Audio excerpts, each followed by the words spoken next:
From the NBA Finals at Quicken Loans Arena for GateHouse Media Ohio, I'm Chris Beaven from the Canton Repository. I'm Marla Ridenour from the Akron Journal. We're talking moments after Game 3 where the Cavs lost to the Warriors 110-102. And Marla, we're about an hour out now. What's the lasting memory from this game for you?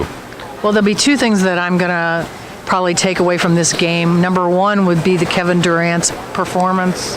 43 points. He was unstoppable. In the first half he didn't even miss a free throw. He was on all night.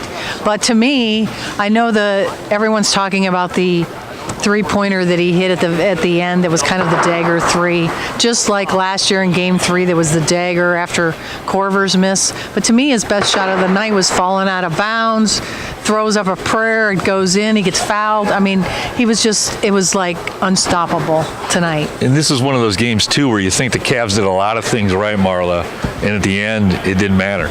No, that's what was most striking to me during the game was, especially in the first half, but the start of the third quarter was bad, but they still were within striking distance. It was just like, you got a great game for Rodney Hood, Love was much more aggressive, JR made shots, and you still couldn't win. And LeBron had a triple-double, and you still couldn't win. So that's what it almost makes me think that this is just as demoralizing as the Game 1 loss. Yeah, you talk about Game 1, there was kind of the what-ifs if JR makes the play, if they get some calls with the officials. Here there's no what-ifs. Kevin Durant was really good. You even had Curry and Thompson have bad games, and it didn't matter. Well, that's the thing that I think has to be the biggest takeaway that the Cavs are going to be thinking about tonight is Steph's not going to shoot like that again probably. Right. Klay Thompson's probably going to be more active and more involved. So that doesn't really bode well.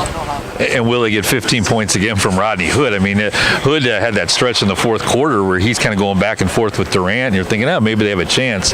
But then Durant just shows what a difference he is in this series compared to the first 2 years where there's no Durant.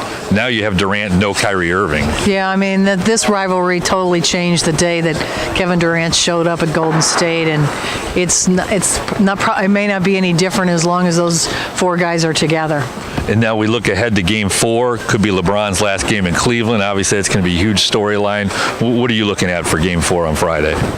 Well, the Cavs have got to do what they did again tonight, but I think it's going to be really emotional. I think for all of them. They were talking a little bit tonight about what it was like. They're still thinking about losing Kyrie. I think the pressure has been there all season for LeBron's future, and that could...